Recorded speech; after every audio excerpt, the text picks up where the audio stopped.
All right, I'm just gonna wait for some people to come in, as usual. Just letting everybody get in. And then I'll turn the music down too, once everybody get in.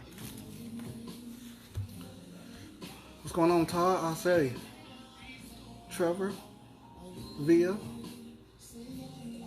Raina, Danielle, Shaka, my brother Terrell, Empress Head Ass, Sarah. What's going on, y'all? Just letting everybody come in. Just preparing myself, holding my crystals, getting that energy in.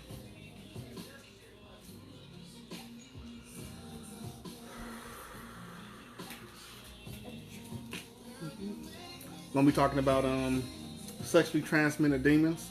Sounds probably more scarier than it is. Want to make sure I don't talk over anybody's head. Just try to keep it down to the basics. What's going on, Josie? And just so people can kind of understand why we go through some of the things we go through, especially in relationships and stuff like that.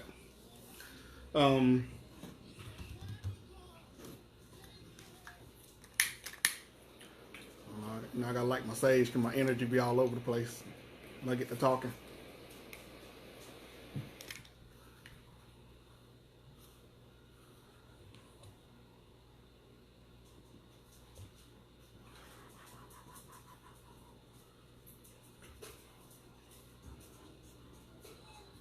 What's going on, y'all?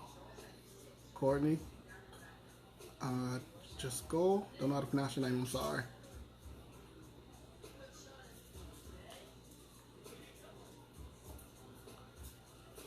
All right. Sexually transmitted diseases or demons, which is going to tie into sexually transmitted diseases as well. Need to add some Paulo to this too. What's going on, Keisha? Wow, 42 people. That's the most I've ever seen at one time, especially in the beginning. All right.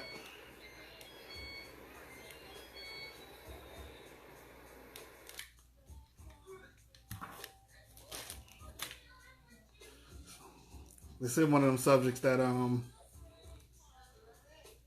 think is gonna hit home for a lot of people because you've dealt with people that you wonder why you stayed attached to them and you couldn't break free, and you've dealt with people that as soon as you messed with them, it felt like you got sick, or you messed with somebody that as soon as you did, it felt like the only time they came back to you is when they were feeling down, and then that's when they came back to get them some. Then they back on again.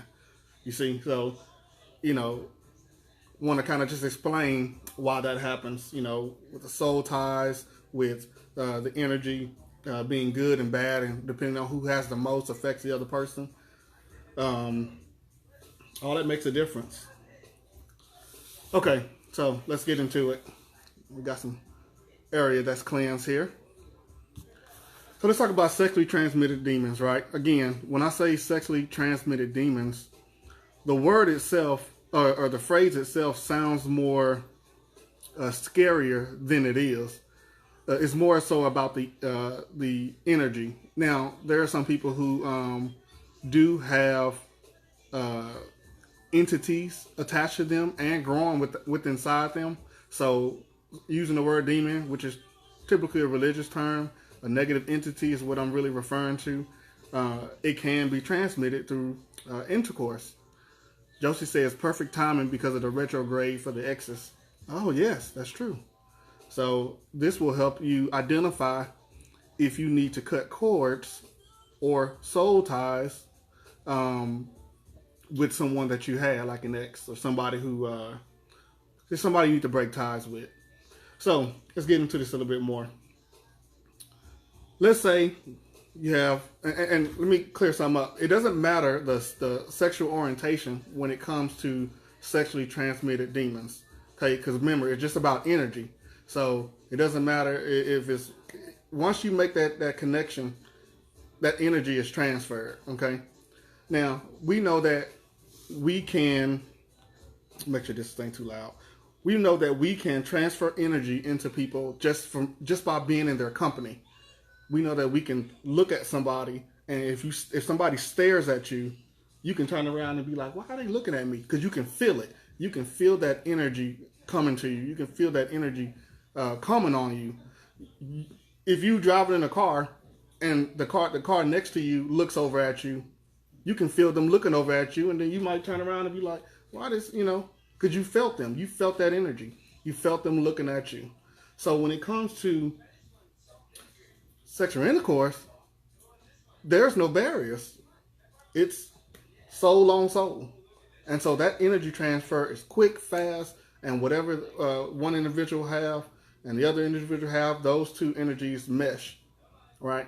Now, sometimes if the negative energy is stronger than the love and light energy the other person has, then that energy takes over. And then the person who has the love and the light in them end up being brought down because of that negative energy they allowed in. And then the opposite. There's some people who have bad energy, but they may go and mess with somebody who has good energy, and every time they get intercourse with that person fills them up with that love and light energy, and then they're good for the week, and then they come back again when they're feeling drained again. So you got a person with a lot of high good energy, high vibrations, high frequencies. These people, they will attract people with bad energy who's going to try to steal healing from them. And that's what they do every time they penetrate, whether and it just could be from male to female, female to male, and same sex. Again, it's about the energy. And every time that person comes back and y'all engage, they are robbing you of your energy so that it can keep them afloat. But then you'll notice, what if this person, y'all have intercourse all the time, but you notice they're not really moving past that. There is no commitment. There is no they don't put any titles. They don't put any substance to the relationship. It's pretty much just a sexual relationship. That's usually a sign of someone who is they're only coming back just to get that energy from you. It's something about your energy that you feed them every time you allow them in, no matter which way it is. There are guys too that, she only calls when she wants that fix. And she may think the fix is purely physical, and in some cases it can be, but a lot of times it's the energy. It's that good energy, that the person wants. Physical. Now there's some people, right? There's some people that can take physical sexual energy and only make it physical, meaning they know how to control their minds, control their higher self to be able to not connect to a person when they have intercourse with them. They probably unknowingly don't even know that's what they're doing. But some people can do that. You have men and women alike who can sleep around with multiple people and not soul tie to anybody because they just know, they just told themselves like, hey, this is just for fun. I'm getting what I got to get out of this and I'm out. Like this, there's nothing going on here. So because of that, they've already put up a block that you're not going to get my energy and I'm not going to get yours. But what happens is that you can only block your energy. You can only block them from getting your energy. Or I'm sorry, let me fix that. You can only block yourself from getting their energy.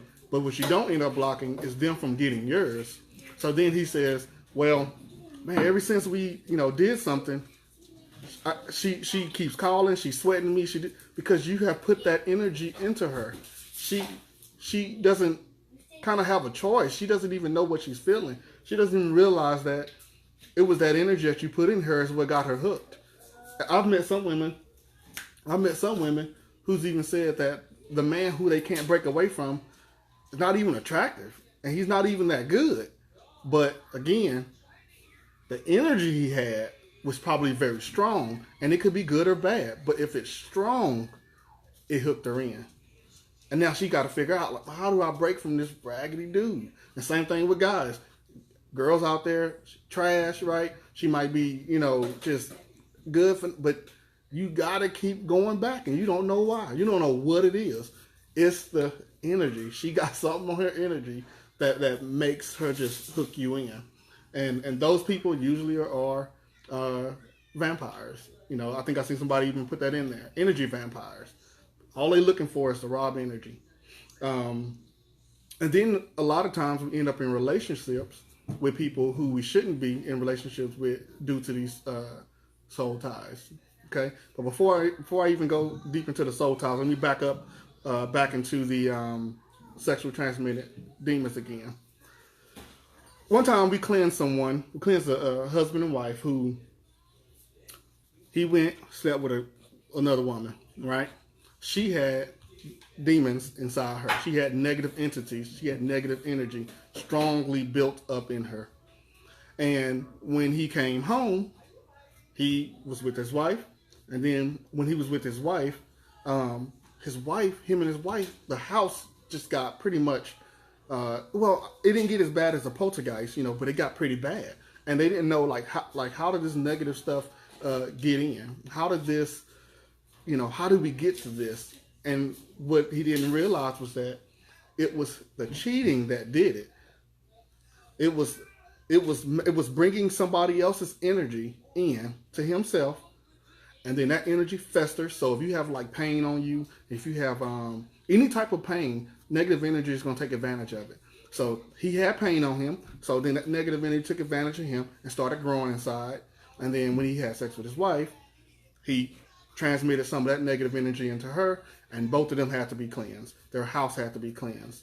Because, once negative energy grows so hard, it can, cause problems. And so, we had to take care of that. And then we had to go and remove the pain that allowed the negative energy to get in so deep. What was vulnerable on him, we had to remove that so that way he wouldn't put himself in that position again. And then he was good to go. And it was a really sad case. It really was.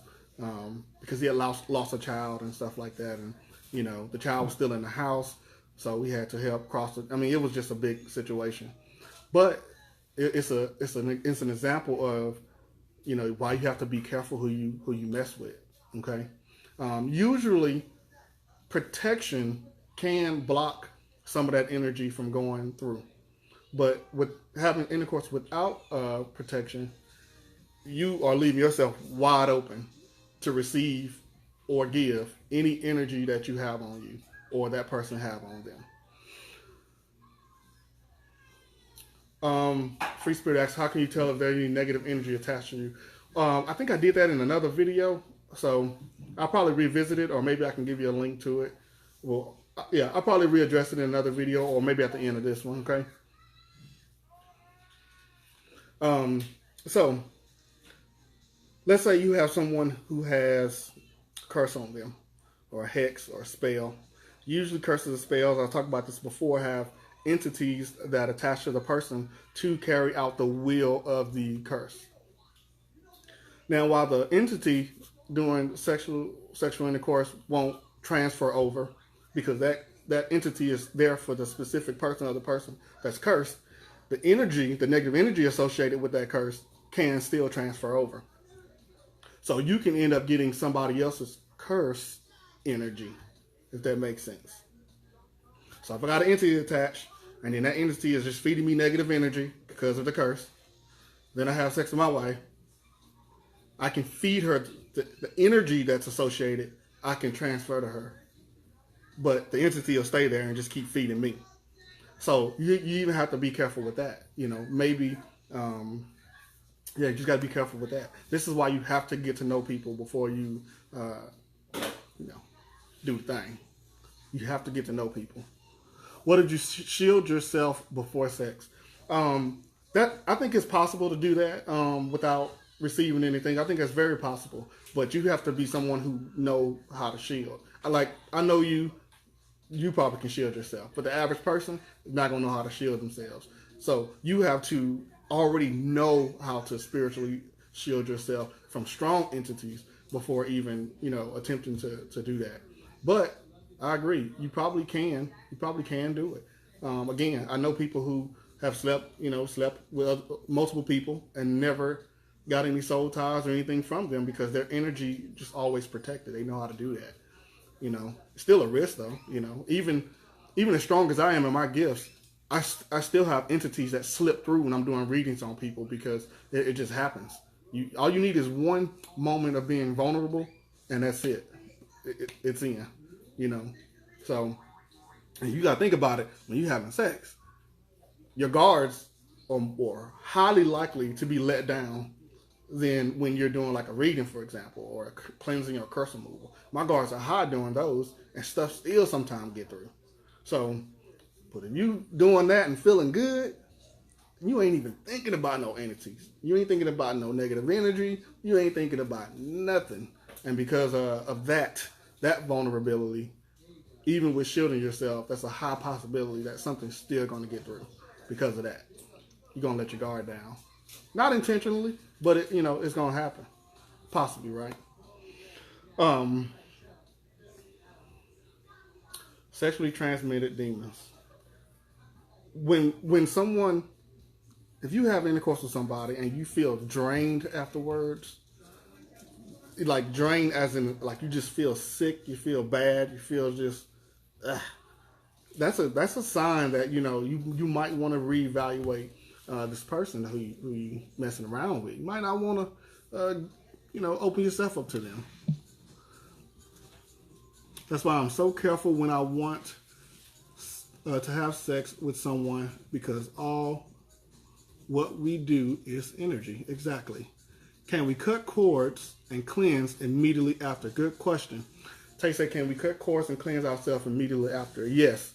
As a matter of fact, the faster you cleanse and cut cords, the faster that negative energy that you received won't build up within you. You know what I'm saying? So some of the ways that you can do that is taking a spiritual bath, fill the tub up with some warm water, with some a lot of sea salt, and you can put whatever else you want in there. And then when you get in the tub, you talk to your higher self, you talk to your spirit guides or your angels or your Orisha, whoever, and then you tell them, look, I need to get this person off of me. I want all energy associated with them off of me. And then you run that bath, and then you say this either before you get in or when you get in. And then when you submerge yourself in that water with that salt, because you already set the intentions of what you're trying to do, which is pull the cords and the energy associated with them, then the salt water will pull his or her energy out, and then when you open the drain, then all that energy goes down the drain and goes away. So that's one way that you can immediately do it. She said Florida water. Yep, that's another way that you can cleanse. Sage, in my opinion and in my experience, has not been strong enough for that. It has not been strong enough to cut cords and cleanse someone's energy. You have to do something a lot stronger. Remember, maybe sage and dragon's blood or sage and sandalwood could do it, but sage alone, in my experience, it have not been strong enough. Now, if you're cleansing somebody's energy off of an item, they left some stuff at your house, you can use some sage to cleanse that residual energy. But when you're talking about sage within yourself, within your spirit, within your aura, that's going to take something more stronger to Florida water, the sea salt bath, the sage and dragon's blood. You're going to have to use something strong to get that off, in my opinion. Now, somebody might know something different. Please share it. But from my experience, that's what I've noticed. Or, someone like me, a healer, who, we connect to you, and then we go in, you tell us the person you're trying to pull, and then we go in, we look in your chest, we look in your stomach, we look for that cord associated to the person, and then we pull it all the way out. Now, what you have to be careful with cutting cords, since you brought that up, for the healers that's watching, for those of you who know how to cut cords and stuff, there's a difference between cutting the cord and pulling the cord. So if you really want to detach a person from an ex or somebody they have intercourse with, make sure you pull the cord out and not cut it. Because if you cut the cord, the root of the cord is still inside them. So that cord can grow back. And then 2 weeks later, that person say, man, I started thinking about them again all of a sudden, because that roots of that cord started to grow back. So make sure, for the healers out there, you pull the cord all the way out from the root, from inside the body. Okay? When you're trying to detach people from, like I say, exes or other people they've had intercourse with or some type of emotional dealings with. So that's just a tip I just kind of want to throw out there. She said, wow, I said that to myself. I just said that I don't feel the sage is working for me as far as cleansing. Yeah, the sage only goes so far. Because remember, sage gives love and light energy. And you got to have more love and light to like overcome the negative energy. So if there's more negative energy than the sage can put out, then it's not going to work. That's when you got to use something like black sage, because black sage, it will knock everything out. But black sage knock out the good stuff too. So you got to be careful using black sage. But you can use that if you really got to, hit something hard. Or like I was saying, Dragon's Blood, Palo Santo, and Sandalwood. Those are great amplifiers to make your sage much stronger. And then that probably will work to be able to push that hardcore negative energy off of you. Yes, Tay, you need them pulled, right? You need them pulled. She says, sage is a physical external cleanse. You're cleansing physical, spiritual, external attachments and attachments that hasn't reached the internal attachment. Internal is too deep for sage. I wholeheartedly agree. Unless you smoking sage, unless you smoke sage or put it in your bloodstream, yeah, it probably won't be strong enough. Okay, so sexually transmitted disease, demons. We have a problem, and I'm going to put this out there. We got a problem with protecting ourselves physically from sexually transmitted diseases. And because of that, I'm really not surprised that we have a lot of trouble in sexually transmitted demons. You got to understand, when you say disease, though, there's disease and there's dis-ease. And when you have dis-ease, talking about the energy, that's when your body starts to shut down, your spirit starts to shut down, your emotions start to shut down. Ever since I started messing with this person, I haven't been myself. I've heard that so many times, right? And I'm sure some of you have probably experienced that, male, female alike. You haven't been yourself. There are some people strong enough, and not even the entity attached, but them, especially people who are manipulative. They are strong enough that they can impart themselves onto you. That makes sense? Like they can impart a piece of them onto you. And then it's almost like now they can control you. And you don't feel yourself anymore. You end up being controlled by them. You feel like you have to do whatever they say. You feel like you have to be around them at all times, even when you don't want to be. I mean, just something just don't feel right with you, but you can't shake it. You can't shake them off because they know how to just impart that energy. Some people even brag on that. I got her chasing me. I got these chasing me.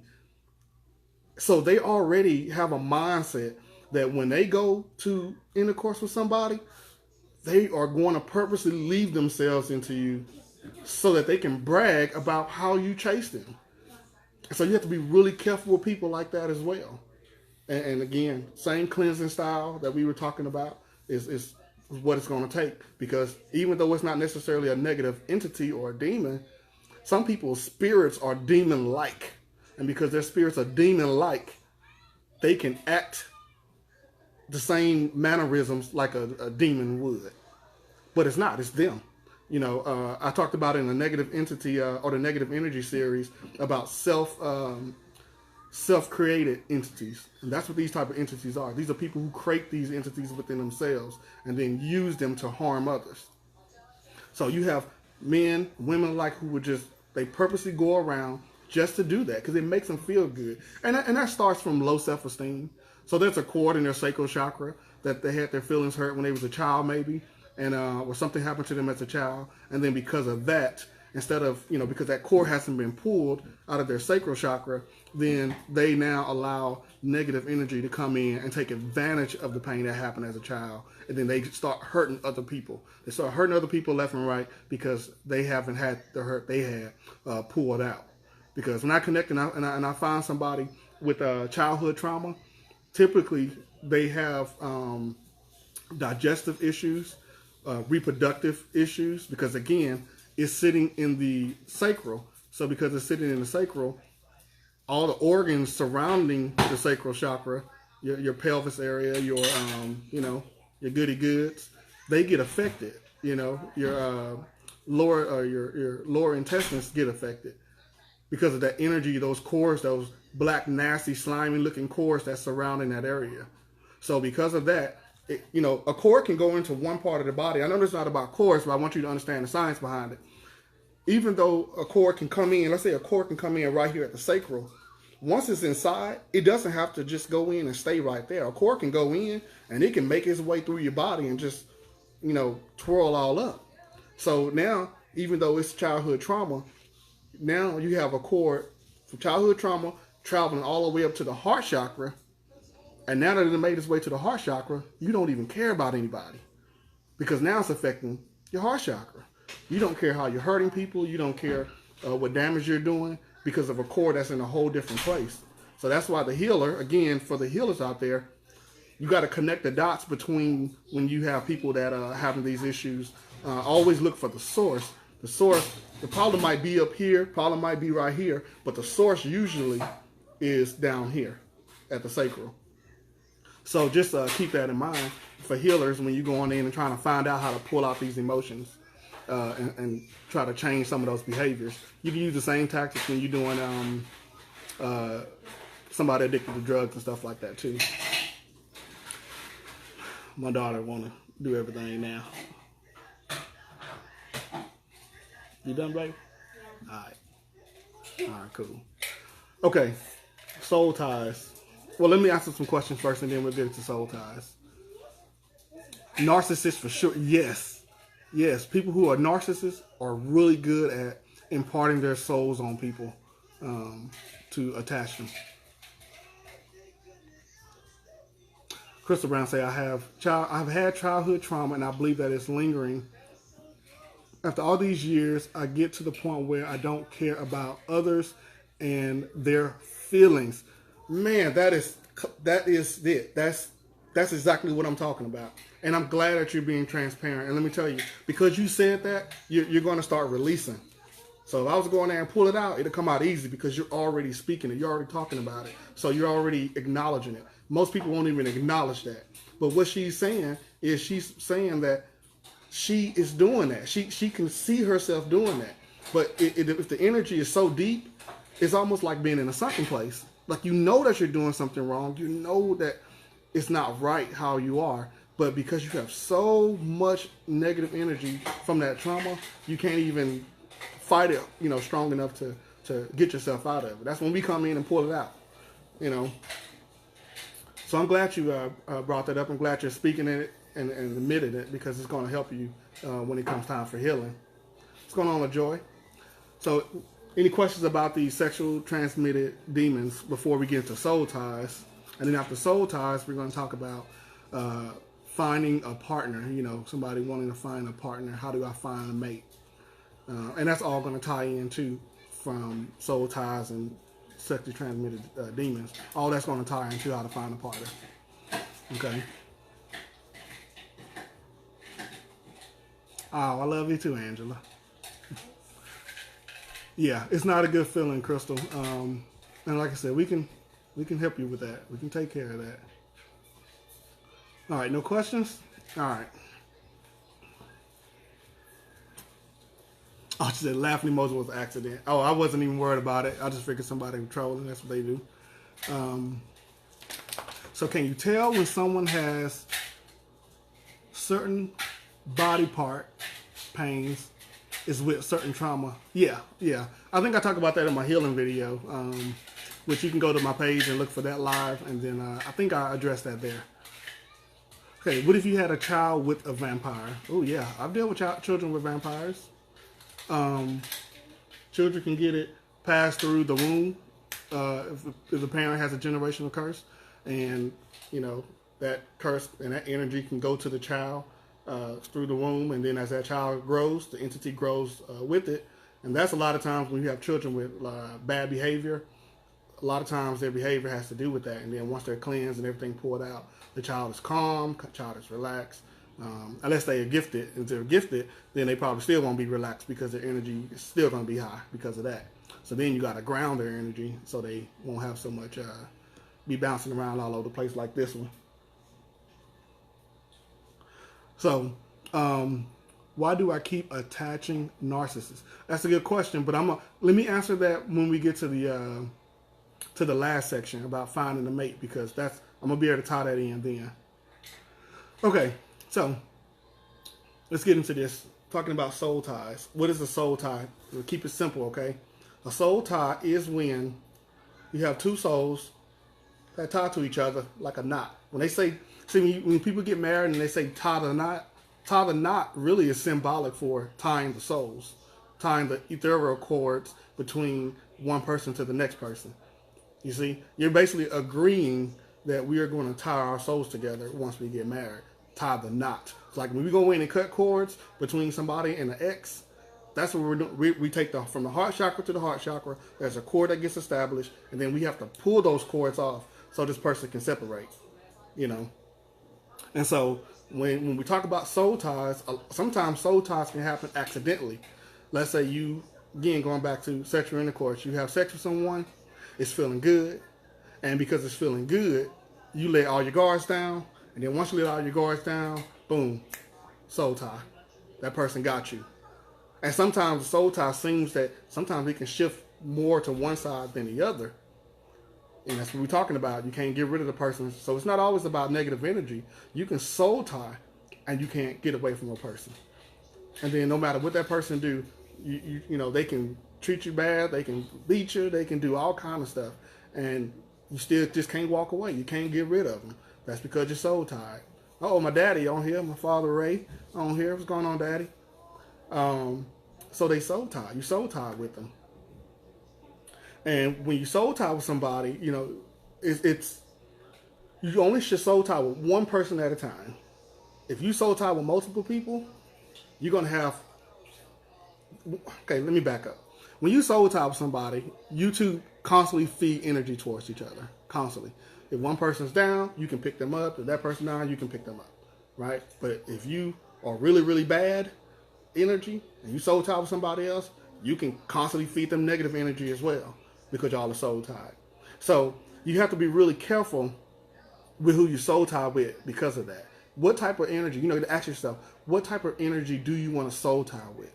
And I know that's getting into the next part, but you know, it kind of ties in, right? What kind of person do you want to soul tie your energy with? And I wish I knew, you know, these things back then because I could have helped other people understand this too. Some people subconsciously already understand this without understanding any type of fancy words, soul ties and cords and all that. They just symbolically or they just already kind of know, like, I don't want to mess with anybody or I don't want to mess with this person. I don't like the way they feel. Nah, you can't hit this because it's just something about you. So some people already do that unknowingly. That's what they're doing is protecting their energy. Now, let's say you soul tie with somebody. And after you soul tie with somebody, now you have decided to step out and do something else. Again, if you don't know how to protect your energy, you don't know how to keep yourself from soul tying with other people, now you create another soul tie.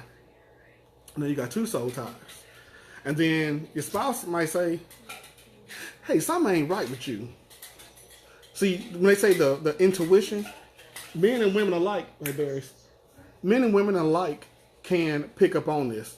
Women typically are more stronger because of the solar plexus. Women usually have more power in the solar plexus, and the solar plexus is also intuition, and it's feel. It's feel, right? So when she say, I feel like something ain't right, you know, it's because the solar plexus is powerful. So women typically feel when their man stepped out versus a man when she stepped out. A man usually feel the difference in his sacral. That's why you hear men joke and say, when I got in it didn't feel right the last time I was in it. It ain't physical. It's the energy. The energy didn't feel right since the last time. And it kind of made him think like, no, you know. But if you're not in tune with yourself and you're not in tune with your partner that you're soul tied to, you might not even know at all that, you know, something happened. Because maybe that partner knows how to step out without soul tying. There are people that just know how to do that, you know. Men that have a whole separate families and you don't know about it. And you don't even feel nothing was wrong. They just subconsciously know how to block themselves from doing that. So you got to be real careful with soul ties. With a soul tie, that person is constantly feeding you back and forth, back and forth, back and forth, back and forth. Good or bad, good or bad. So, you know. Can you soul tie multiple people? Yes, you can.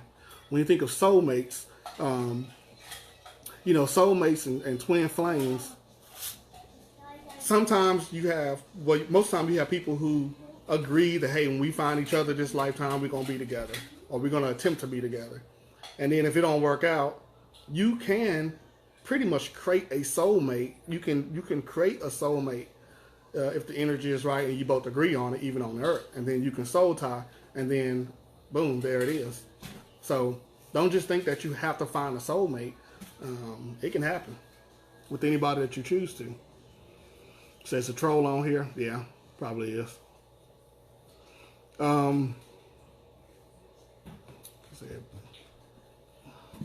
me see, can I do it from here?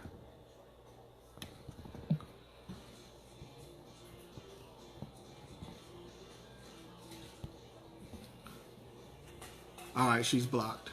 Or he or she or whoever blocked. I don't know what they was talking about.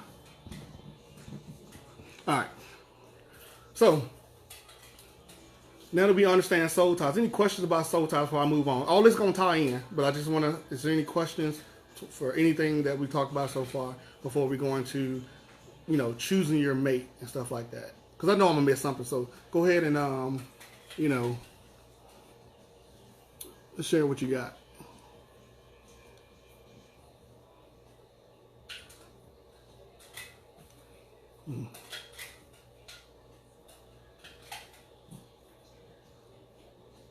She said her ex, because it couldn't last longer than 2 minutes. She was miserable. Oh man, y'all are funny. Is creating one the same as one finding you? Yes, actually yes. Because again, it's about what you allow and what you don't allow. Like let's say energy, spiritual shielding yourself. I talked about that in the last video, right? How to protect yourself, putting that barrier up and stuff like that. It works the same way with people who, people who want to soul tie with you. You have to put a barrier up on what you want in a person and what you don't want in a person. So that's what you attract. So let's go ahead and get into the, finding a mate and dealing with, people to find a mate. First of all, you got to start with yourself. Okay? You have to manifest within yourself what you want in a person you want to be with. And then based off that energy, that's what you're going to attract. Somebody had asked me, why do I keep attracting narcissists? There's something, and it's not a hit on you. It's not me, saying anything bad. There's something in you that is attracting them. It's not them, it's you. Now, it could be some trauma, like we talked about before, and we could have narcissists who usually like to smell out people who are vulnerable. So a narcissist look for someone who they can take advantage of, who they can, y'all understand how narcissists work, right? So if you're attracting narcissists, there's a possibility that you've been broken, you've had some emotional trauma, and these narcissists are smelling the blood. They're saying, oh yeah, I can get that. I'm gonna get her. I'm gonna drag her in, and she's gonna do this for me. She's gonna do that for me. And it goes the same way with men too. The opposite way, and same sex as well. It's about the energy. So then you have to stop and say, okay, what is it? Why am I attracting narcissists? So the first step, when you ask yourself that, your angels, your spirit guides, your Orisha, they're going to say, damn, it's about time, she asked. So now we can start showing her little stuff, little signs here and there. This is why you're attracting them. This is why you're attracting them. Then hopefully you catch on to it. And then if not, then of course, a spiritual worker, spiritual reader, healer, somebody, who can give you a reading can say, hey, this is what's going on. You got some hurt in the past, and because of that, you're looking for love. Maybe daddy wasn't there, and we know that happens a lot. So maybe he was there and didn't show love and didn't show an example of how to be loved. And so that cord between you and your dad's relationship never got established. And then because that never got established, you don't have the feeling, you don't know what the energy feels like to be loved because you didn't have that cord attached between you and him. And so because you don't know what the energy feels like to be loved, when you go out and find somebody else, you don't have anything to match that energy to. Does that make sense? So when you're loved, right, by your parents, there's a feeling you get. And when you become an adult, you typically you want to go out and find someone that matches that energy. Just say, let's say you have someone who was abused as a child. We know statistically they go out and find someone who usually are abusive, because again, it's what they want. It's because it's the type of energy they're familiar with. That's all they know. That's all they feel in their spirit. So they find somebody who matched that energy, who's abusive, just like the parents was, and then they end up with someone abusing them. You see, so it can be for good, it can be bad, but it's about identifying the root. And the root, typically, if you're bringing in people that are not good for you, it's typically going to be because of something in your childhood or an ex, like a past relationship. So then you have to also deal with that as well. So again, before you find somebody, you have to deal with the self first. You ever hear people say, learn how to be by yourself before you find someone else?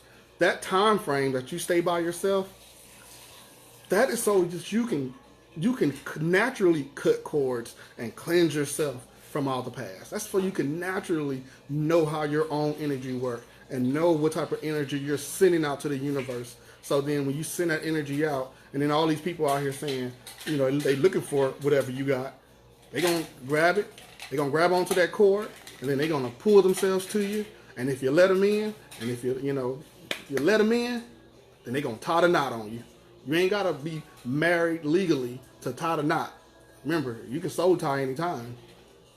So you have to actually, what am I sending out to the universe to say, this is what I want? What type of energy am I sending out to say, this is what I'm looking for in a mate? What makes this guy or gal think I'm something they would want to be with their behavior? I just look at myself. It's something about my behavior that's attracting them. Let's say you're a good guy, a good girl. You have people that are really good that attract bad people. Or are you sending out in the universe that I can be taken advantage of? I'm a pushover. And then if you're sending that energy out, you got people that's ready to leap on that. So they're going to jump on it. And that's how you get good people who attract bad people. Because their energy is saying that. The energy is saying that. Then you have people who want to play with energy. They play with energy because they want a bad boy or a bad girl, even though they didn't come up like that. So now they want to experience with energy. Let me go over here in some shit I don't know nothing about and get me somebody like that. And then they end up getting themselves hurt that way.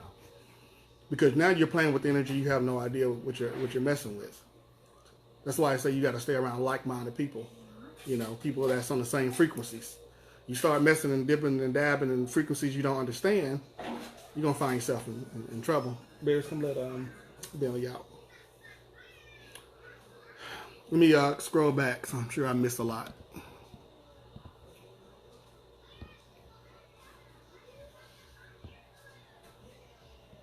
Oh, wow.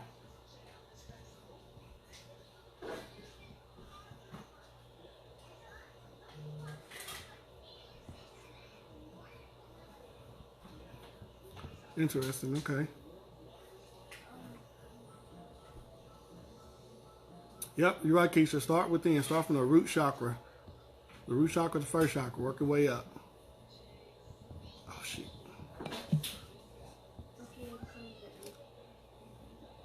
She said, I attract strays, but my best friend hates them all.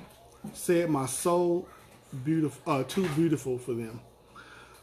Yeah, sometimes people, that's what we do. We're readers, right? I'm a reader. Read people. Sometimes we can see a little bit, more than other people can see in you. Because, even for me, no matter how much knowledgeable I think I am, I still have to reach out to other people and say, what am I doing? Where am I effing up at? I still got to reach out to people and see if they can see something I'm not seeing. So it's reasonable for a friend to be telling you, hey man, hey girl, you attracting these strays. You need to, you're not, no. And it's not the beauty as far as your looks. She's telling you that you're too beautiful for them. She's saying that your energy is too beautiful for them. She's saying you are leaving yourself open and you're allowing strays, low vibrating frequencies to just come in willy-nilly. And she said, "No, man, you better than that." She's basically trying to save you, you know, trying to save you from getting a sexually transmitted demon, you know. So if I have a friend, and if it was me and I have a friend that's telling me that, I listen, because, you know, she's seeing something on you. She's seeing the light within you that you're not seeing for yourself. So then we got to deal with the self-esteem. Why don't you see the? Why don't you look at the strays the same way she look at the strays? You know, you gotta ask yourself that. What's blocking you from seeing that? And then once you start asking those questions and start peeling that onion back, why am I not seeing them as strays? You know, as me being too beautiful for them, like she's seeing. And then you'll start getting to the root. And again, I'm not picking on you or nothing like that. I'm just, you know, somebody else may need to hear that as well. Don't cast your pearls amongst swines. They'll trample on you. Indeed. Ashe. Okay. Still talking about finding the right person. People say they can't find the right guy. She said, I can tell they are hurt and I try to fix them. You know, I've heard that quite a bit when doing readings. And let me tell you, when it comes to healing, and as a healer, I'm telling you this, healing doesn't work unless the other person receives, like they have to be ready to receive healing. Okay? That's the only way it works. You know how they talk about you can't change a man, you can't change a woman?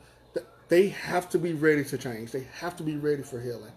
And then some people only come to your lives only for you to help heal them, and then they need to go. So you gotta be careful with soul tying with certain people who that, you know, if healing is all you're supposed to do, just do that and let them be.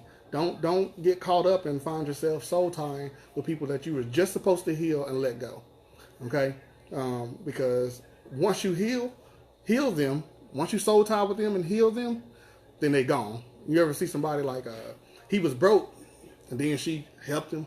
She got him on his feet, got his credit straight, did all that, and then he was gone. He was only there to heal. So if they're only there to heal, you heal them, but you heal them outside the home. They don't get to come up in here in your castle and soul tie with you just to heal. That's not how that works. If you got to heal them from their house, okay, to protect your energy. That goes both ways, whoever it is. Same thing go with men. Men taking in stray women, so to speak. You got to be careful with it. Sometimes, and then you get her on her feet, you take care of her, nurture her, get it back straight, and then she find another dude, be gone. That's happened to me a few times. So I had to learn that the hard way. You got to be careful who you, you know, if they need healing, don't mean you got to be with them. You can heal from a distance too, shoot. Get all that.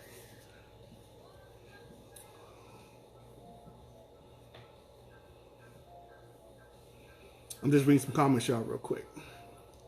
Again, fixing your own energy first before you go out and find somebody. Let's talk about something else about why you can't find a mate. Possibly can't find a mate. And again, these are examples, okay? Anything I say is not set in stone. Everybody's situation is different. I'm just throwing out some examples, okay? Let's say, okay, you break up with somebody. You had an ex, it was bad, there was a lot of fighting, there was a lot of just infidelity, you name it. All kind of shit was going on. And now you're ready to go out there and meet somebody else because you're through with this person. A lot of times the reason why you can't find someone, or at least find the one that you want, is because you still have all the energy associated with the other person still on you. If they hurt you, there's a cord. If that cord is still there, when someone who you want to be with meets you, they won't probably know, but subconsciously, they're going to feel like, okay, this person ain't ready. This person's not ready for me to give into them. You might even say, we had sex, and he or she still won't go any further. Because there's still something in your energy that's saying, I'm not available. I'm not available for love right now. I'm broken. I'm broke. So while you trying to get with me, or while I'm trying to get with you, if it's me, I'm feeling like I mean, everything about her might be right, but it's something about her energy that's saying, if I go with this, I'm gonna get myself hurt because she broken. So we gotta fix that energy on her first, and then once that energy is fixed, then you can reevaluate the situation and say, okay, do I want to be with this person, or will this person come be with me? A lot of times it's because your energy it hasn't been fixed yet. Your energy is telling the universe, I'm not available. You got to always remember this, and I always say this, I say this a lot. The mouth can lie, but the energy never does. The energy will snitch on you every time. So you can say, I'm ready, I want to go out there and be on, but your energy will tell you, it will tell the world, it will tell the world if you're truly ready to go out there and be with somebody else. And then when your friends and family members say, girl, dude, you need to chill, you ain't ready for all that yet, you'll get mad because you don't want to listen to your own energy, and the people around you are listening to your energy. People around you can see your energy and saying, if you be with somebody, you're going to be hurt because you ain't ready. But because you don't want to be patient with yourself, because you don't want to be patient with fixing yourself, you're going to now add somebody else's new energy to the chaos that you already have inside you already. So, let's say you got a sexually transmitted demon. You got that. You got a couple of soul ties because you never cut cords from the last person you was with, and you didn't cut before that person, and you didn't cut before that person. That's why you keep thinking about all your exes. And now you're going to add another person into the mix. Now you got 4 soul ties, and you don't know what to do. And again, like I said in the beginning, you're not yourself. I'm not feeling like myself. I'm not feeling like the person I used to be. That's because you got all these people feeding you. You got everybody's energy feeding you. All these people that you've been with. You got to take that time to stop, release cords, release emotions. Who am I? Start finding who I am again. Because who you was 10 years ago when you got with him or her, now 10 years later, you've elevated or regressed. So you got to find out who you are again. Where do I stand emotionally, spiritually, physically? You got to find all that stuff back out again. And then once you are comfortable, reasonably comfortable, not comfortable because you just want it, but you're reasonably comfortable because inside it feels right. I can go out there and mingle and find somebody and do whatever. Then you go out there. But until then, you got to be disciplined. Now, what if somebody is single and they don't want to, they want to be with nobody, but they still want to have sex. They still want to go out there and have fun. There are some people, again, know yourself, know who you are. There's some people out there that can go out there and do that without attaching. But you got to make sure that you don't allow them to attach to you as well. You got to at least make an effort to try to block them from attaching to you. Some people just want to go out there and have fun. And I don't have anything against that. Just be careful who it is. Read the energy. Make sure there's a clear understanding. Hey, this is not going to be nothing. There will be no soul tying here. We're just going to have this physical attraction. We're going to have this physical fun. And then we're going our separate ways. You're not going to soul tie with me. You got to be straightforward when you deal with somebody. So a lot of guys mess up because they don't tell her up front, look, I ain't shit. I'm just trying to hit and out. And you'll notice when some guys say that to some girls, they're cool with that because now what she subconsciously did, she said, oh, well, that's cool then. I can get mine too. And she's not going to soul tie with him. Subconsciously, she doesn't soul tie with him. It's because her higher self, her mind now is in a frame of not soul tying. And then boom, 2 people do what they got to do, and then they go to separate ways, and nobody tripping. Until that one vulnerable time that you slipped up while you was, and then that soul tie happened. That happens. Friends with benefits end up turning into relationships because of that. So you have to be very clear up front when you mess with somebody, keep yourself from soul tying. Okay, finding a new partner. Again, we keep talking about the self. And we're going to talk about the self a lot because that's usually where it starts. It starts at the root. You are responsible for your own energy. Always remember that. You're responsible for your own happiness. You're responsible for your own satisfaction. You're responsible for your own desires. All of that is your responsibility and nobody else's. So what you allow inside of your, you know, people say, hey man, get out of my space, or you too close to me, you in my space, you in my area, you in my green bubble, you know. Why we say that, even jokingly, that's all true. You allow what you have in your aura. So if somebody ain't right, and you know they not right, they told you they ain't shit, and you let them in anyway, you cannot blame anybody at that point but yourself. Because you are responsible for your own energy. Nobody else is. It's nobody's job to make you happy and all that kind of stuff. Now, of course, you want to be with somebody that makes you happy, but it's not their responsibility to make you happy. Even if you're married, it's not their responsibility to make you happy. That is an inside job. So again, before you find a mate, you have to fix all these things first. Am I happy? Do I feel safe? Do I feel safe now without a mate?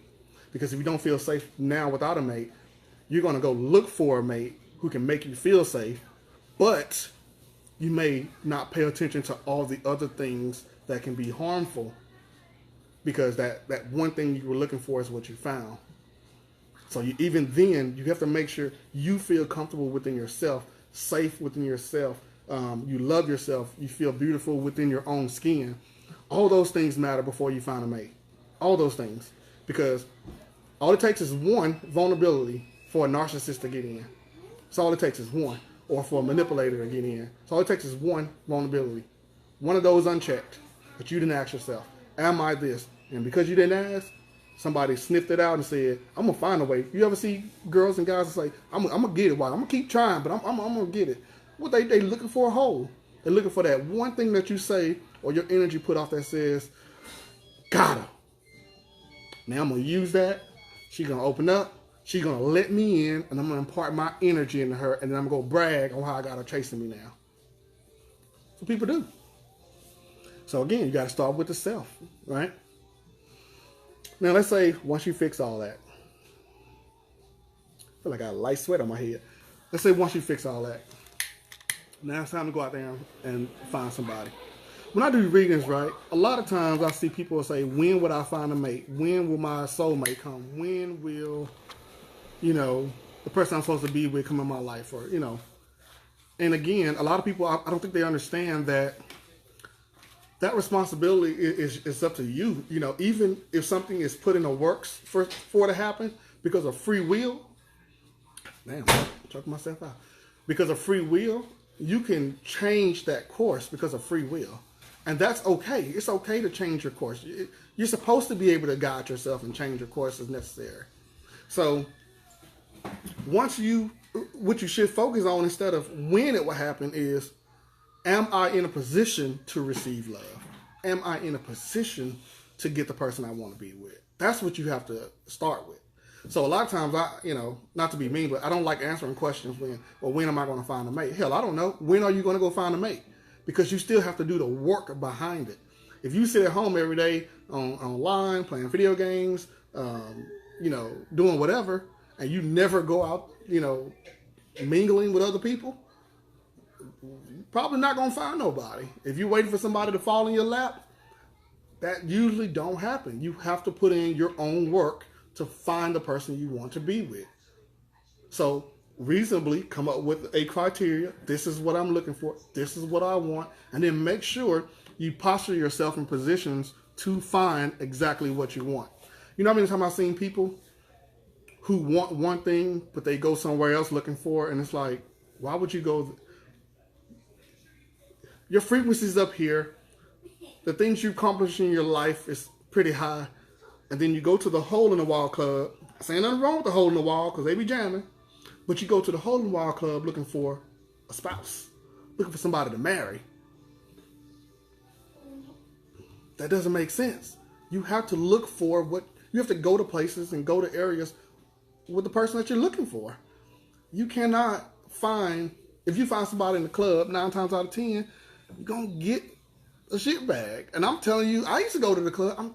I didn't go to the club looking for a wife. I went to the club looking for something to put energy in. I was young. I didn't know what I was doing.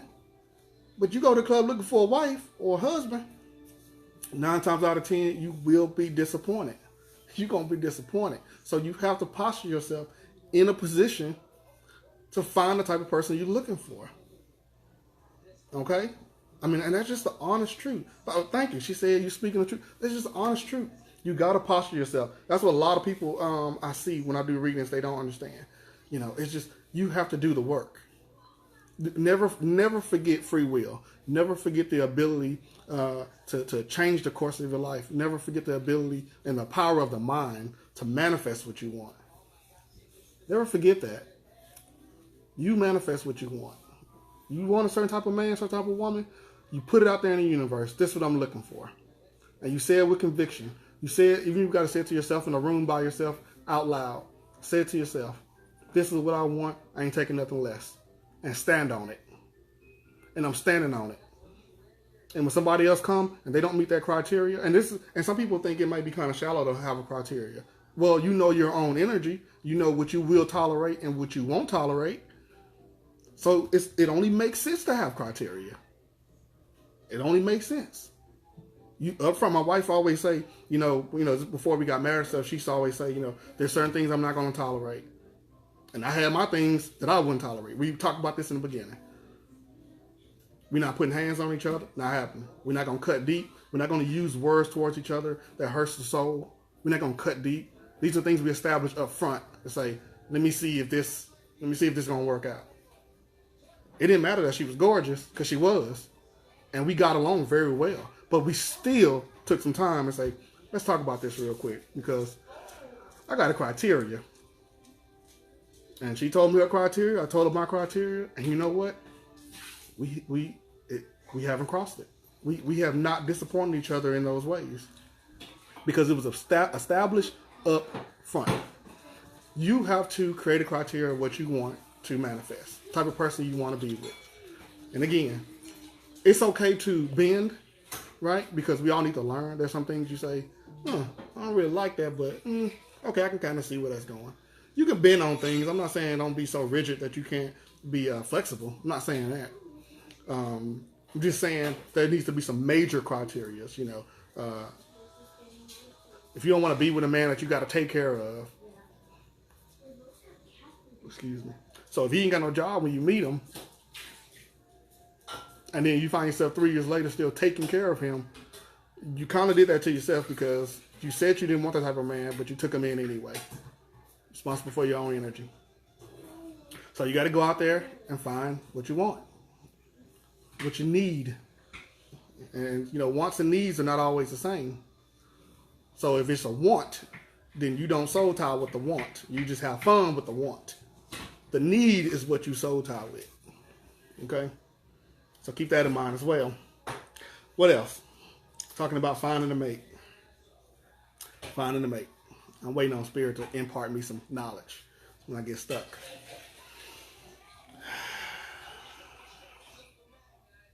Oh, thank you, Spirit. They showed me a clock. Time. Rushing. Some people rush, into relationships, right? And they don't give them chances to give them time to feel each other out. That was this thing back in the day. They used to say, don't shack up. If you're not married, don't live together. And I'm going to be honest. I personally don't believe that. I think you need to know how a person lives before you go that far. I think you do need to know, you need to. My wife and I, we lived together for a while before we decided to get married. We lived in a very small space at that. So if you can live in a small space and be comfortable with someone, you're probably going to be all right. Because, people get on each other's nerves. No matter how much you love each other, you're in a small space, you're going to get on each other's nerves here and there. But if you can make it in a small space, you'll be all right.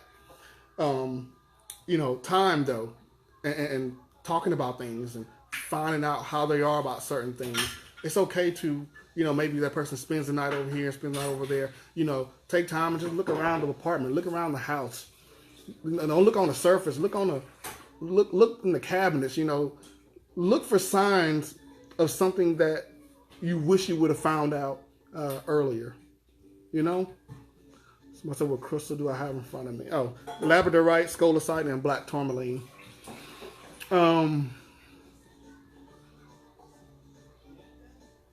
She said, I agree. I'm sure that was only because of the sex before marriage concept. Yeah, most likely. And sex before marriage, okay, I got mixed feelings on this. Some people aren't gonna like it, but I ain't believe in that either. That whole you gotta wait. I need to know. I'm sorry. And there's women like that too. Like, nah, I need to see what he working with before we. Okay, I'm not saying that you can't. Again, this is about bending rules, right?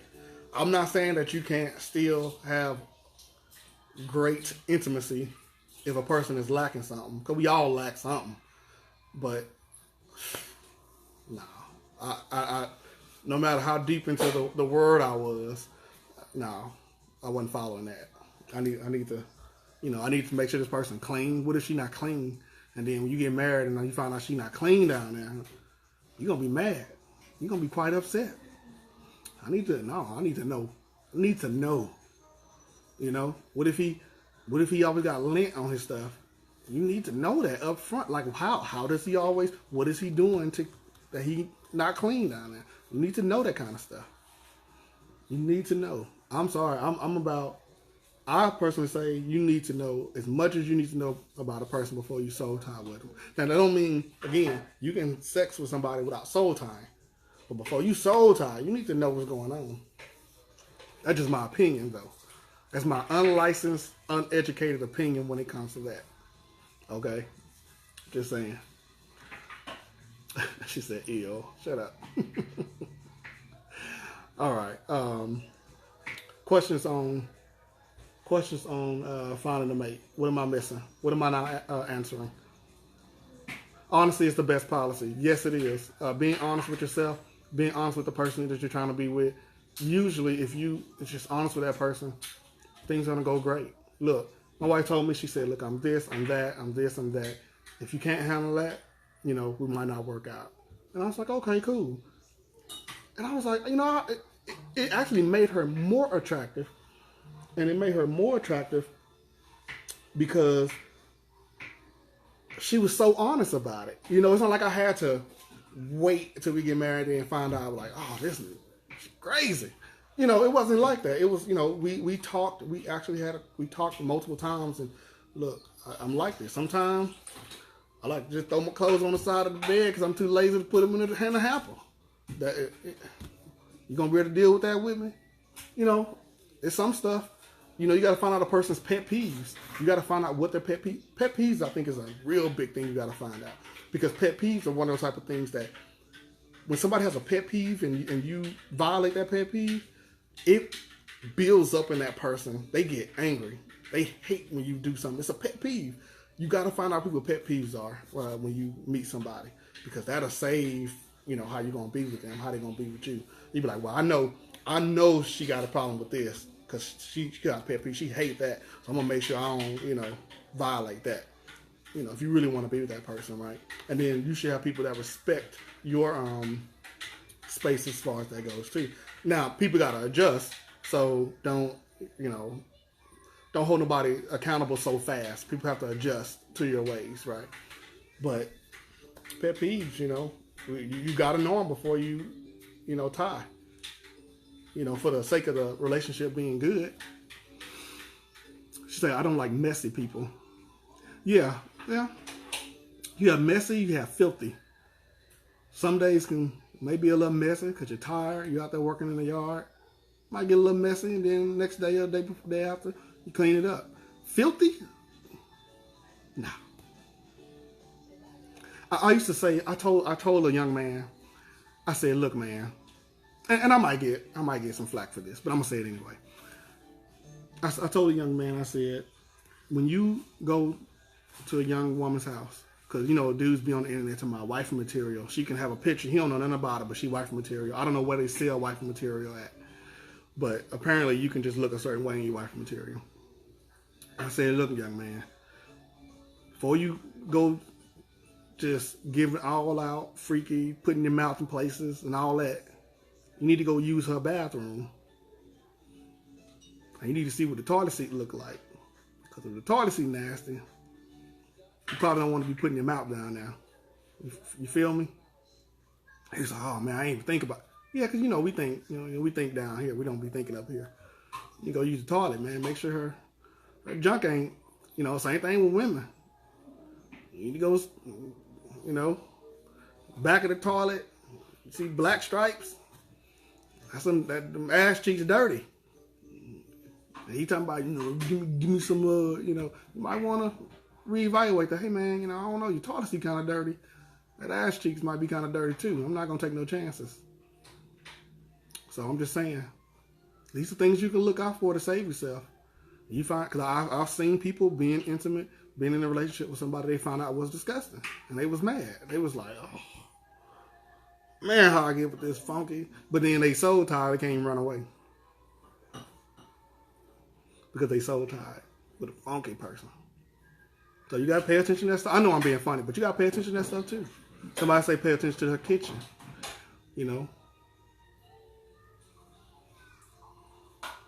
She said a pet peeve, the toilet seat either, not closing the toilet seat. I was raised by mostly my mom, and even, my mom always said, hey, if you get married, you want to make sure you respect the woman in your house, so always let the toilet seat down.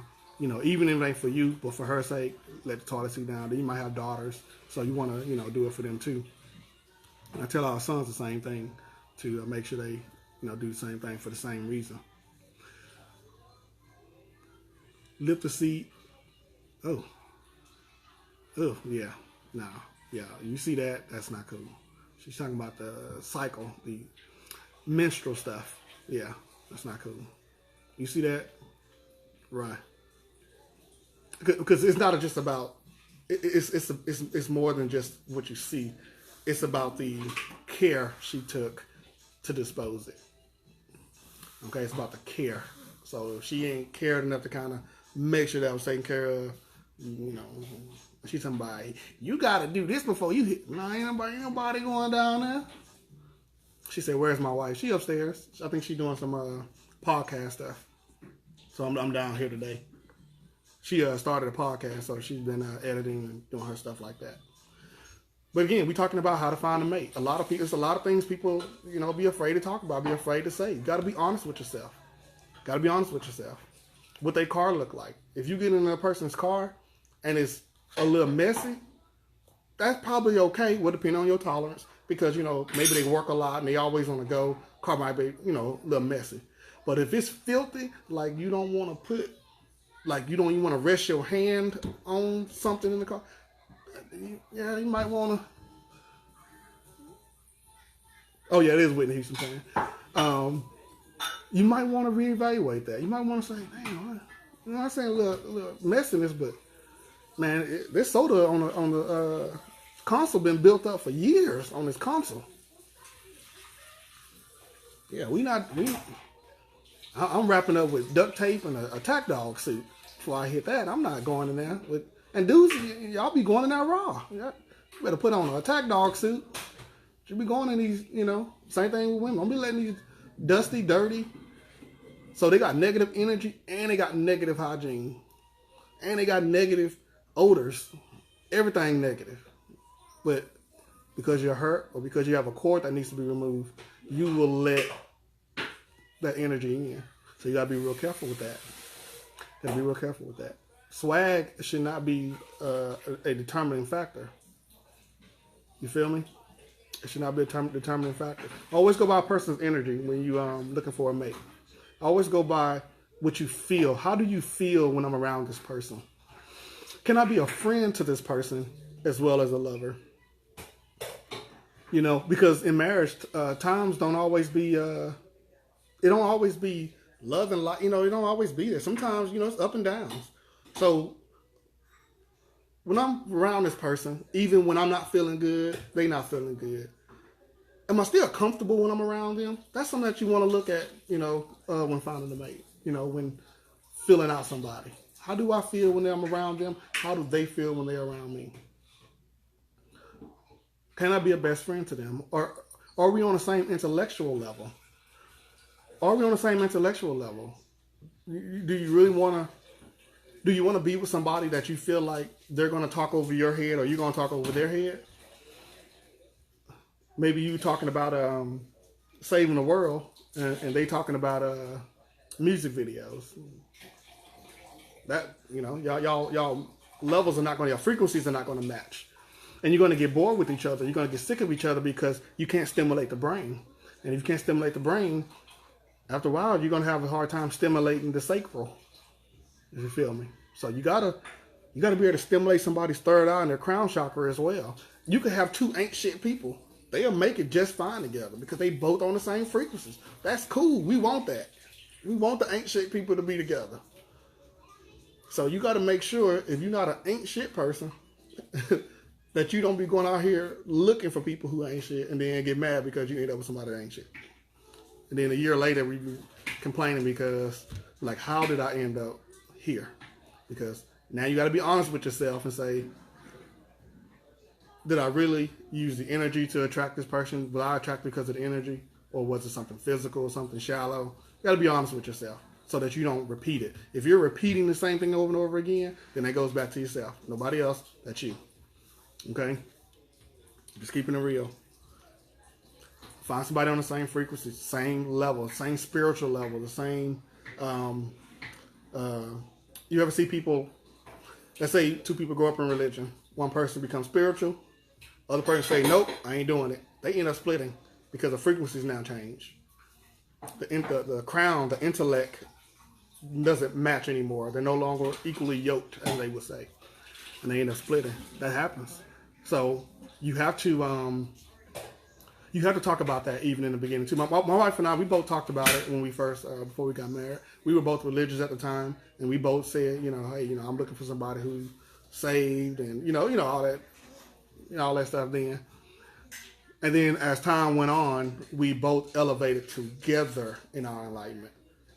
I was studying African history before slavery. She was studying African history during and after slavery, and then we would sit and have a little pillow talk, and we would talk about this and talk about that, and she'd say, yeah, because in history, this happened, this happened, this happened, and I'd be like, oh, that makes sense, because when you go back to Egypt, and to Kemet, or when you go back to West Africa or Yoruba, they had this, so now I see where they got that from and that this happened, and we would sit there and we would basically connect dots, and so that's intimacy. Intimacy is the mind. Intimacy is being able to connect mind, brain to brain, mind to mind.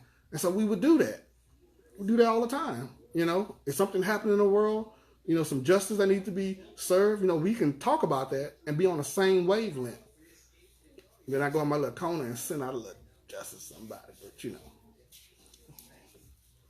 but we can talk about that, because we're on the same wavelength when it comes to intellectual talk, when it comes to that, we're on the same wavelength. So you have to, again, that's a big part of relationships. Who trying to look for a mate? You got to find somebody that's on the same frequencies.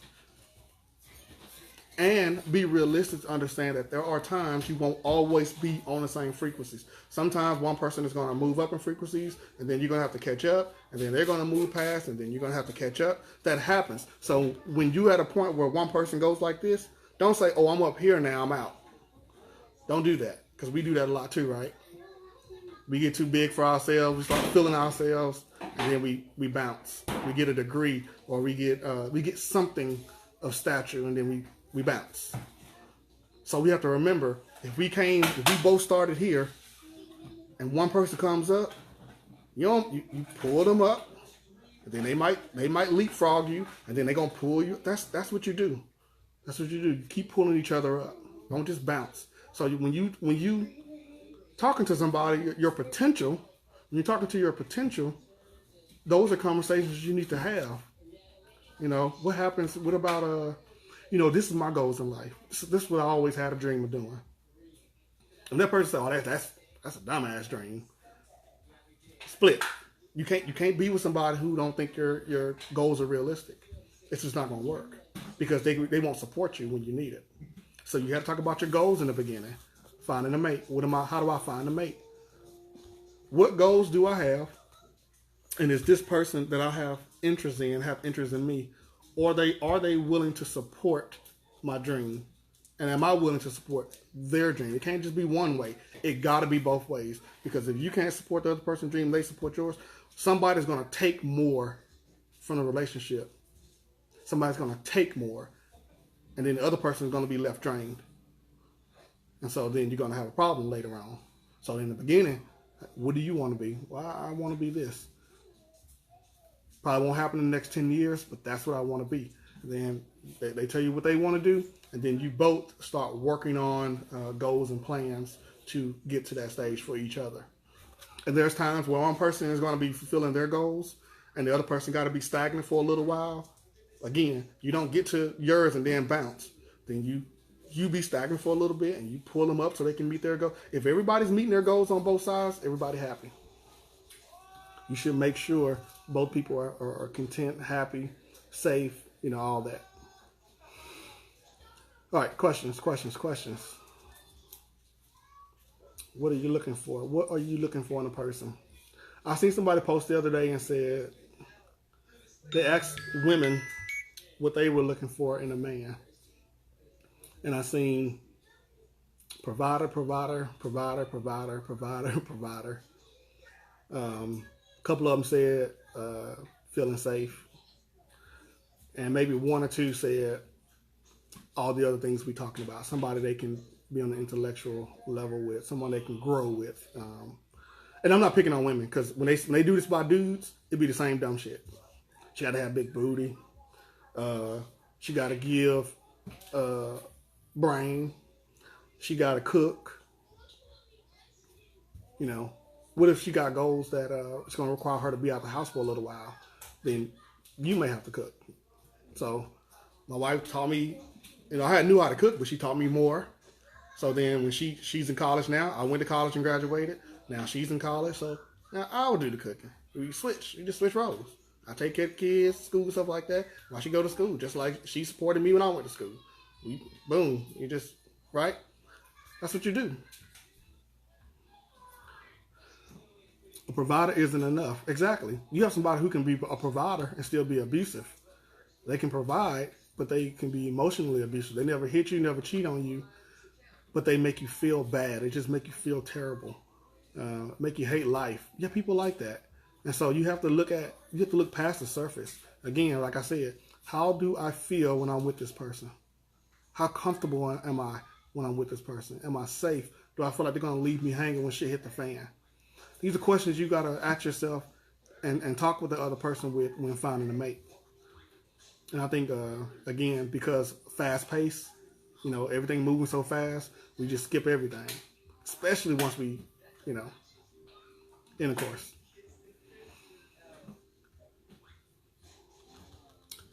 Finding a mate.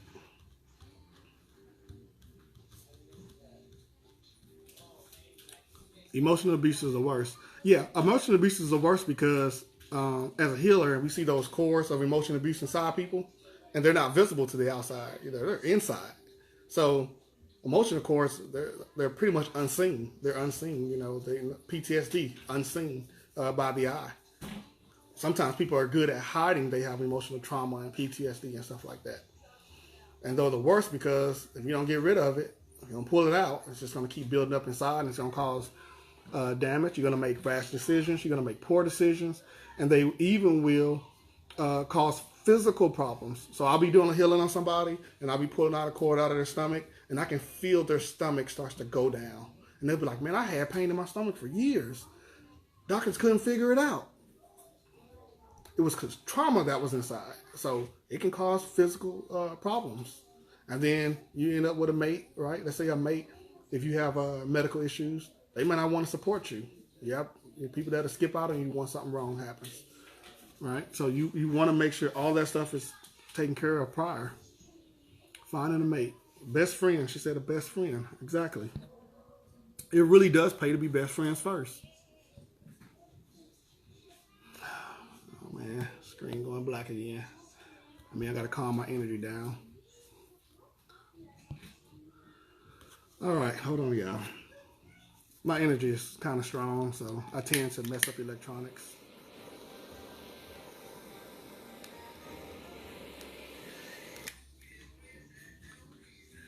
So I don't know if y'all can see me. I can't see nobody. I can't see anything. I can just see some comments.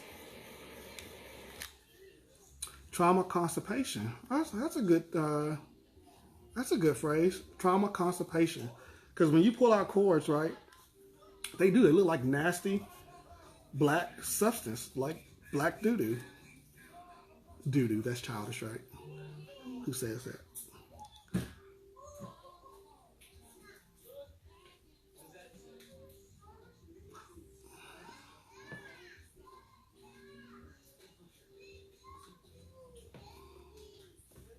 Yeah, video went black. I don't know if y'all can hear me. Can y'all hear me?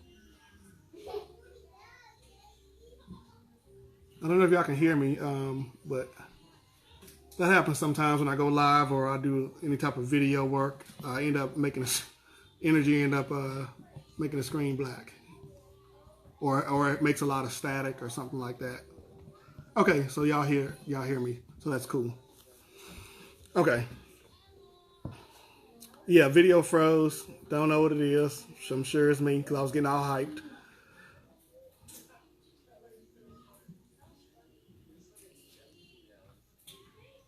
All right. So go ahead and keep putting those questions in there. Putting those questions in there so I can see what's going on, so I can answer them. Men need to step up in general. It's like they list their entire self into something. Wait, hold on, let me read that again. It's like they list their entire self to something. Maybe she meant leave. I don't know. Can you write that again, just to make sure I understood what you were saying? He said, while I'm talking, Spirit is giving them mad downloads. And Spirit doing that because, you know, somebody can say something that can trigger something in your higher self, and then all of a sudden you unlocked it. Now you got a new gift.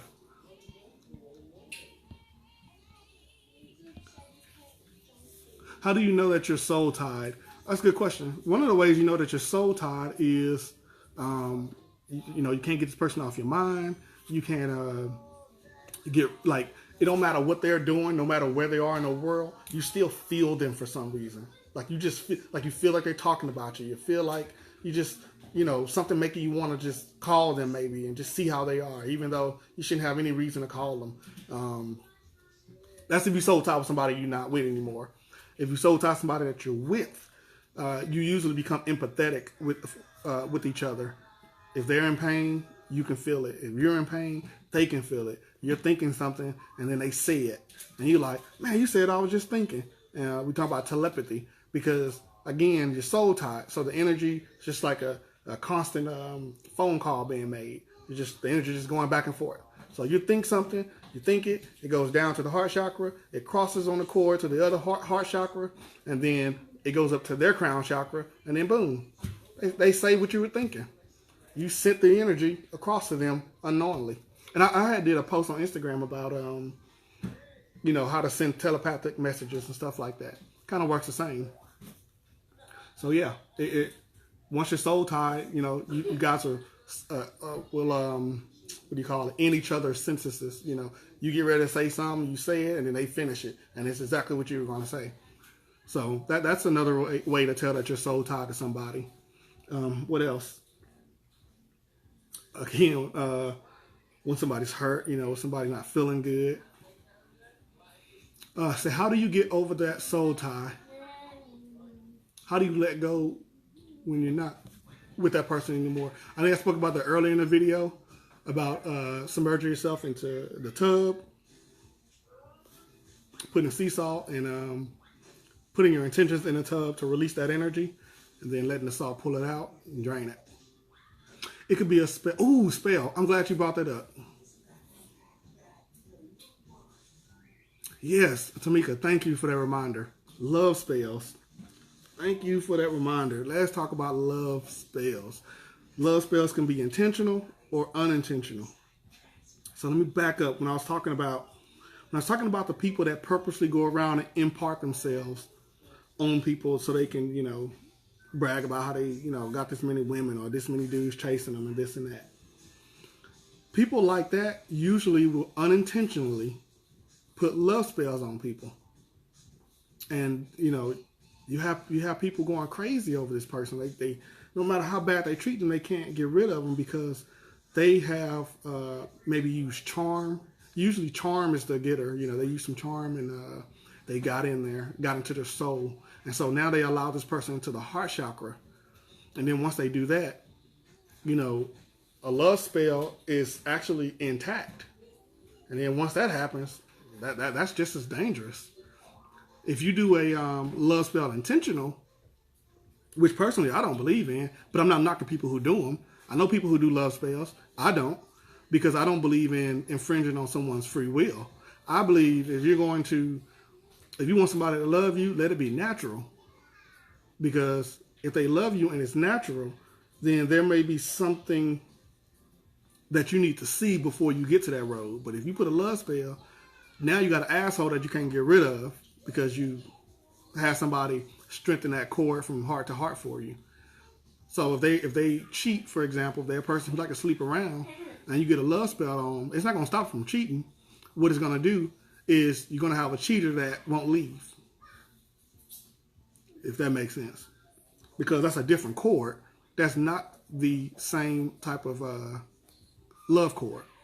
So, you have to just be honest with people and accept them for who they are. And if they're a cheater and you know it, if you're going to be with a cheater, just be with them. If you're going to be with them. But don't try to, mess with the spirit. Not going to help anything. That means cleansing them, cleansing people, not going to change some of their ways. Sometimes it does if the entities are affecting them. But if they're cheating again, sometimes it's just their personality. And if it's their personality, ain't nothing you can do about that. You either going to accept it or you're going to let them go. But messing around with love spells because you want to keep somebody, you just got an asshole that you can't get rid of. Can you have a soul tie long distance without physically meeting the person? You know what? I used to not believe so, but I want to say yes. But, and I could be wrong, so don't, I could be wrong, but I want to say yes, and this is why. So when you do a soul tie, right, usually through intercourse, it's sacral to sacral. And that's why they say, like, consummate your vows. When you go get married and you have sex and boom, right? You soul tie. But there's that ethereal cord that goes from heart to heart that I was just talking about. When people do love spells and stuff, usually you want that to be natural. You can have someone anywhere. Remember, there's no distance in the spiritual world. There's no such thing as distance. So you connect to somebody anywhere. And if you connect to somebody and you both mutually pretty much agree to tie, and then the tie is made. It doesn't matter where that person is around the world. No matter if you met them or not. You can, and usually that mutual agreement is not something you might not say. You might not say it. But the energy from you and the energy from them match. And y'all both agreed, I'm feeling you like this. You're feeling me like that. And it can happen. It can happen. I've had to ask so many people for love. I've had so many people ask me for love spells. There's a no-no for me. Like you said, infringement on free will. That's going above and against the universe will for us. Indeed. And it throws everything off too.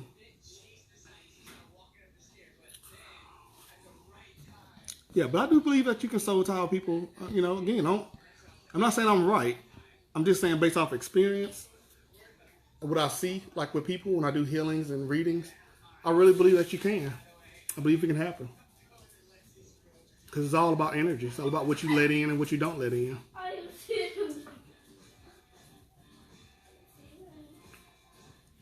Princess Red. Princess Red said, at her. Well, my screen is black, Princess. I can't even see anything. I'm not sure who you are either, so hold on.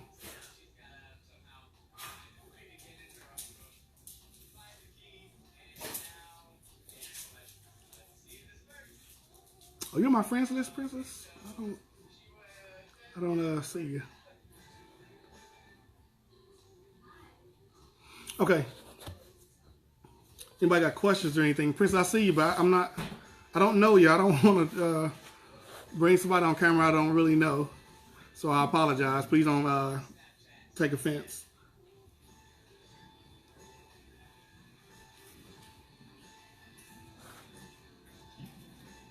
All right, questions. How do you break that spell? Well, you can either break it naturally the same way you would break a soul tie, right? Something strong, sage, sage alone is just probably not going to work. Or you get a reader, spiritual worker, practitioner, priest, one of us who can actually go in there and break it. I broke a lot of love spells. And again, some of them, they be intentional, some of them be unintentional. And so I go in there, look for the spell, look for the chord, and then pull it out from the root. And then that's the quickest way I found to break them. The second way you can break them is if you are spiritual and you have spirit guides and such, you can ask your spirit guides to pull them forward. You can say, I'm ready to release this person. I want this, this spell broken. I want the spell released. Your spirit guides, they will come in and they'll go ahead and pull it out for you as well.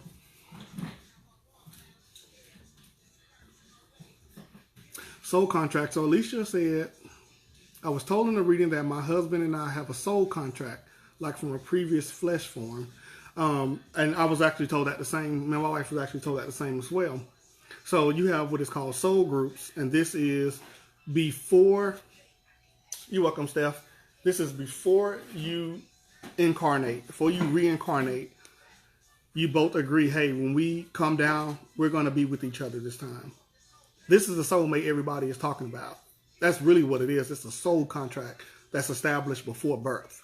But again, because of free will and things like that, it can change. It can change. So it's not always a guarantee that you have a soul contract, you're going to find that person. Okay. But yes, I was told the same thing.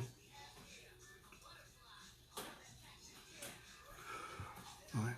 Tamika, I'm going to have to let you go back to the beginning when the video over to for that question, because I think I answered already like 2 or 3 times. I don't want to keep, for the sake of the video, saying it over.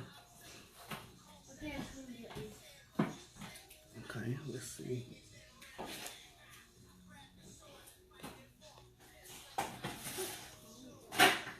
Any questions? Any questions? Anything I'm missing? Anybody want to add anything real quick? Maybe I can touch on it. I forgot.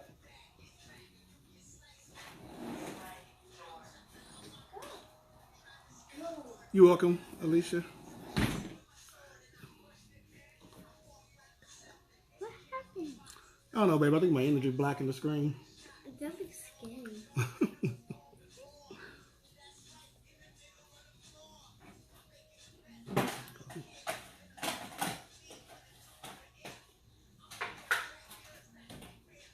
Okay. Waiting for comments to come in. Waiting for questions to come in. I don't even know how long I've been on here.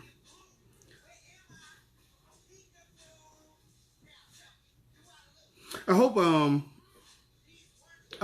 during this, during this live, some people got some good information. I know some people came in later, so you'll probably have to go back to the beginning because we did do 3 parts. But I hope y'all got some good information and understanding. I know it should be. You would think it should be simple on how to find a mate. You go out there, you find somebody you like, and boom, it's done. But we forget the total body concept. We forget that the spirit, the emotions, and the physical body all have to be jiving as one.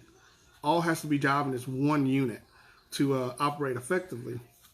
And so if we don't take time to make sure your own spirit, emotions, and physical body are in line with each other, it can be a problem. Genesis say, can you feel my energy? Well, I'm clairsentience.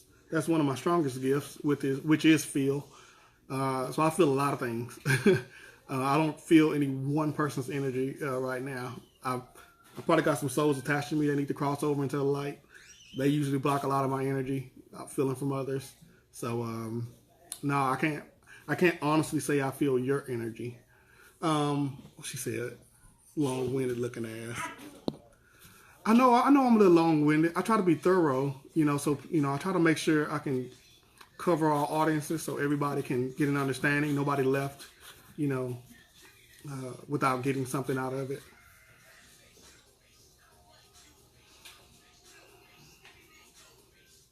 Thank you, Angela.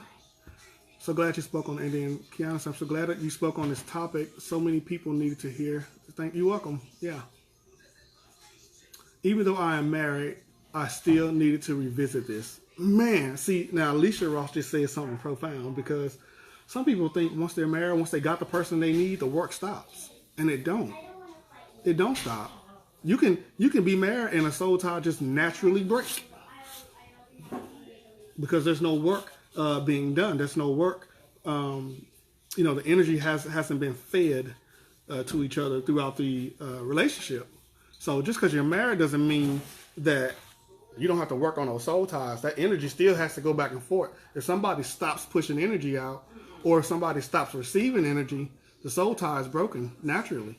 So yes, you're right, Alicia. Even being married, you still have to revisit this. You still have to go back and make sure that these things are still in place if you expect it to be successful, in my opinion. She says, I'm an empath and I feel as well. Yeah, I'm an empath too. I just close it off. I close it off until it's needed. Because as a healer, you don't want to be soaking in people's energy all day. No, I can't do that. So I close off a lot. I close off a lot so I don't just pick up random people's energy.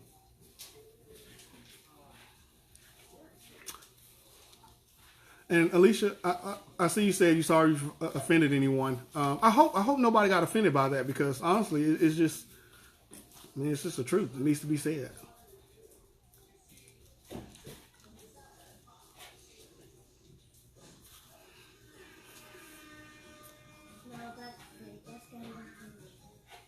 Oh, okay. She says it's hard to soul tie when the other person isn't growing with you.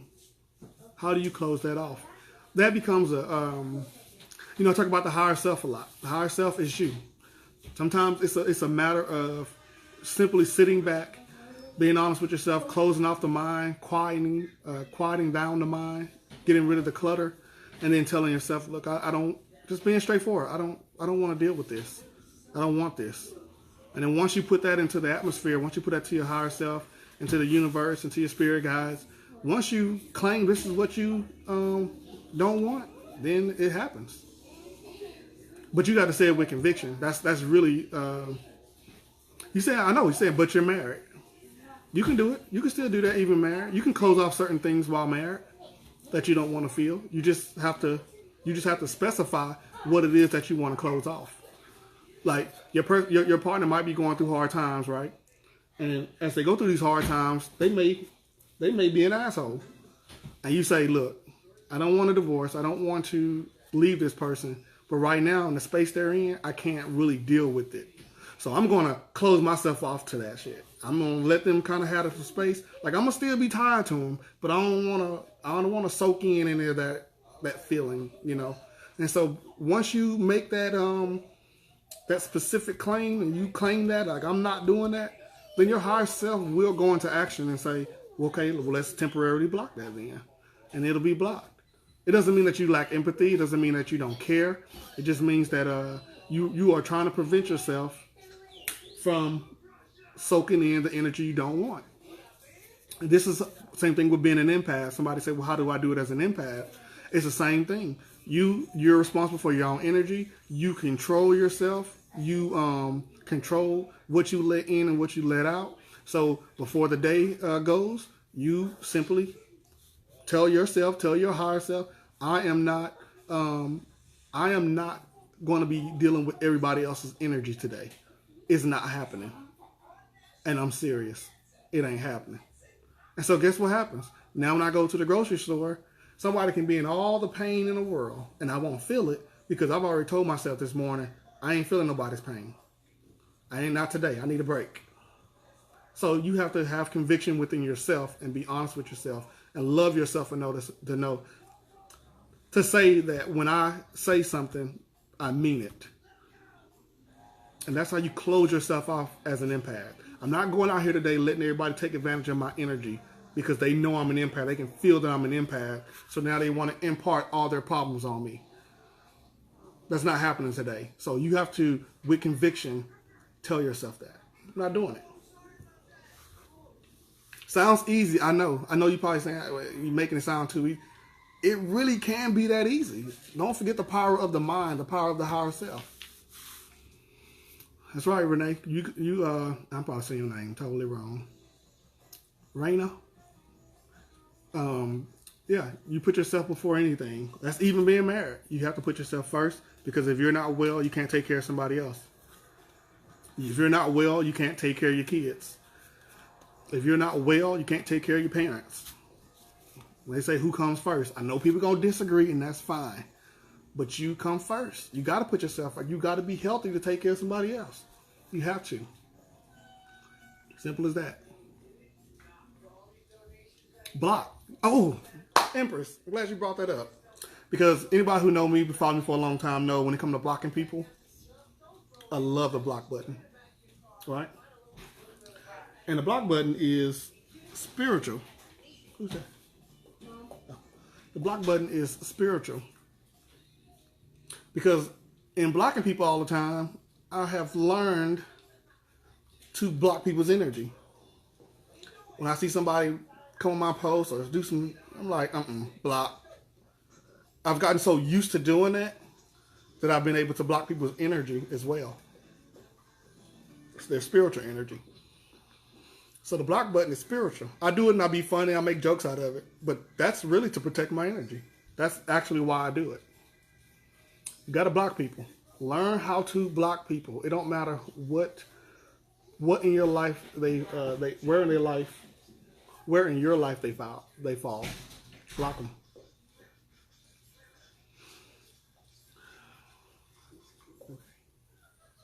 So,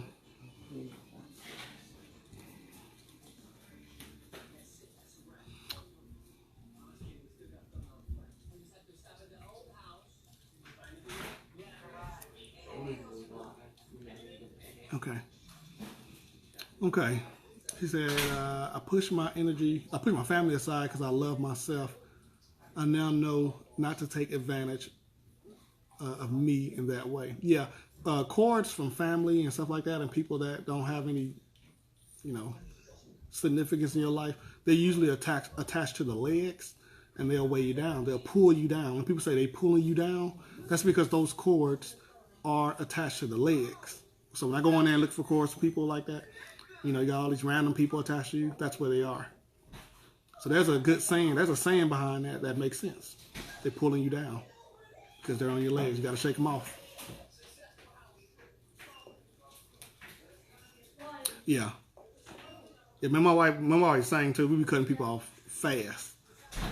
Family, it don't matter who they are. If your energy isn't right, stay over there. And that's what you gotta do to protect yourself. Especially if you're gifted and you heal others. You have to protect your own energy. Okay, I think I've rambled enough. I think we made some good grounds here. We covered wide, Ray. So I want to say I love you guys. Peace, love, and light to everyone. I hope somebody got something out of it. If you need to go back and watch the replay, please do. I do have the list that y'all posted. Y'all wanted me to make videos on, so I'll be going down that list. This topic came from that list. So the days I plan on going live are Wednesdays and Sundays. Sundays to start off the week, Wednesdays in the middle of the week to kind of get you motivated, get you prepped back up to kind of keep on going during the week. So that's why I chose Wednesdays as well. And so I'll try to announce before I go as well, before I go live. So peace, love, and light to everyone. I hope y'all have a rest of your evening. Remember, tomorrow's Monday, right? Mondays don't have to be bad unless you make it. So you can manifest the Monday you want. Just because it's a Monday don't mean you got to be bad. So, peace, love, and light to all. And I'm out. I think. How do you... Oh.